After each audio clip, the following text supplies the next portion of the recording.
Hello, welcome to Prayer Imperfection, and today I'm talking about what has been encouraging me to enjoy my motherhood journey more. So this year I have been on a journey or a mission to make my life more purposeful, or to live more purposefully, to spend my time and my resources more purposefully, I guess. Purpose is my word for the year. And that has caused me to make some big life changes, one of them being quit my job and become a stay-at-home mother. And two kind of perspectives have encouraged me in that decision so that I feel very fulfilled and also sure that that was a good decision to make. I feel confident that it was a wise choice and that I am needed at home, I am useful at home, and I can have more of a purpose at home, running the house, and more importantly, spending time nurturing and raising up my children.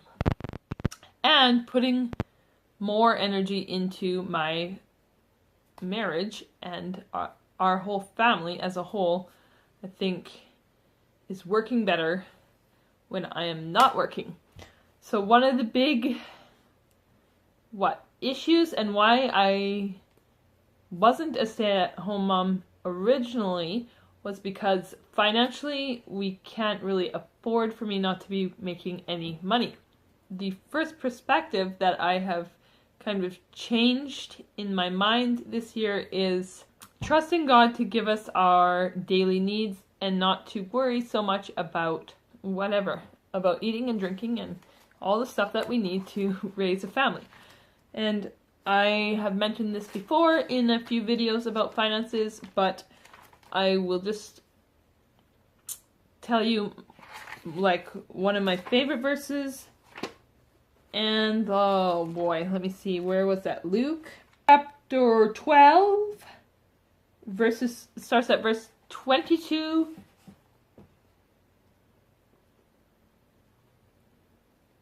Okay, Luke 12, verse 27. Consider how the lilies grow, they do not labor or spin, yet I tell you, not even Solomon in all his splendor was dressed like one of these. That is my favorite verse. I think a verse that has stuck with me throughout my adulthood because I am middle class. So financial stress is always seems like a problem. But yes, I'm trying to remember God is in control, and in that verse it says God will provide you with your needs. Do not worry about that. So that's why I'm choosing to be a stay-at-home mom, and I do believe this is purposeful work to be doing. And another thing that has encouraged me lately is my mom is reading this book right now called The Red Letter Challenge, and it's a book based on Jesus's words, because some of the Bibles have all Jesus's words printed in red. That's where the red letter comes from. So she read to me a part of that the other day, and that was about finances, and it was talking about how rich we are in North America, but yet how lots of us are having lots of financial stress and problems, and we have more financial problems now than we have ever had in the past, and we have more stuff now than we have ever had in the past. Basically, how our society is telling us to live now is not working for most of us. And that also encouraged me because, yes, I'm trying not to be bombarded by all these messages that we get from our society, and to look to God and look within myself and try to choose a life that I can be happy with and know that I can be fulfilled in. So that's kind of the first part of this how my perspective changed. So yes, I'm able to kind of let go of the finances and give it to God. It helped me realize that what I'm doing at home is purposeful and is meaningful and is needed, even though it's not valued financially usually in this society. But that's okay, because finances don't actually make us happy. Money does not make you happy. So I'm letting that go. And now, the second thing that has helped me in my motherhood is the scripture from Psalms 127 about children. So that is Psalm 127, verse 3 to 5, I think it is. Sons are a heritage from the Lord, children are a reward from him. Like arrows in the hand of a warrior are sons born in one's youth. Blessed is the man whose quiver is full of them. They will not be put to shame when they contend with their enemies in the gate. So that has encouraged me too, because my children are a blessing, and like with the finances too, I was feeling kind of burdened by them.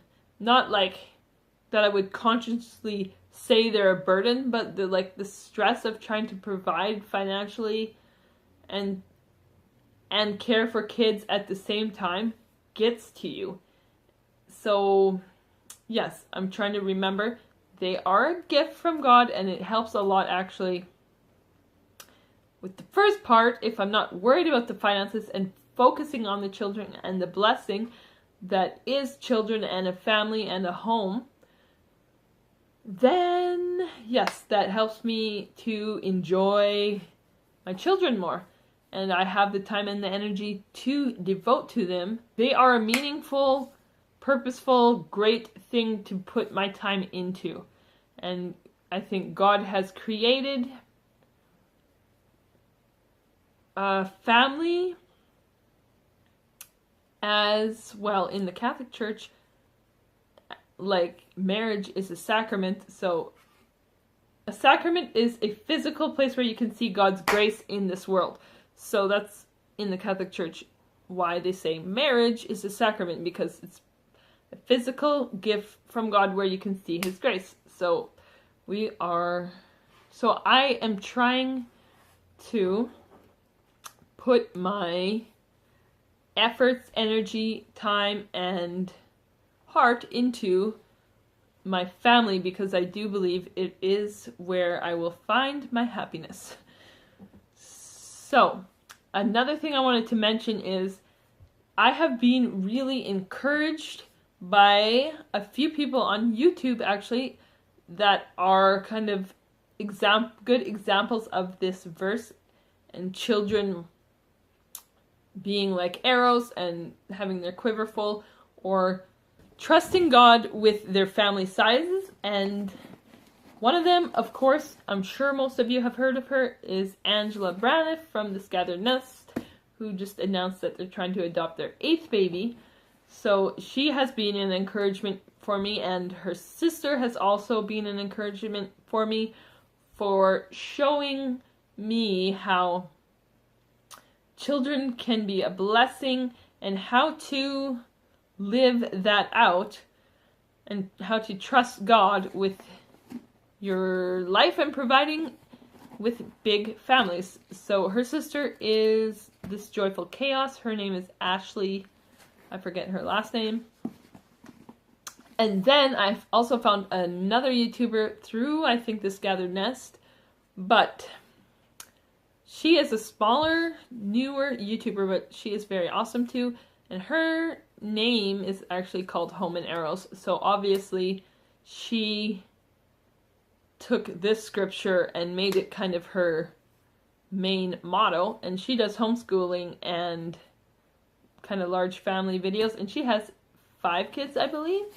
And I have been really encouraged from her too. She does a lot of motherhood advice and encouragement. And I love those 3 channels for encouraging mothers to live out their life in a way where you're seeking God first for your path and your family size. So, yes, I hope that I could encourage someone with these 2 little verses that I shared, or if you have encouragement, please leave it in the comments below, and hopefully it can encourage someone out there. And that's going to be it for this video. Thank you for watching if you're still here. I will see you in the next one. I think we might have an exciting video coming up soon. Okay, bye.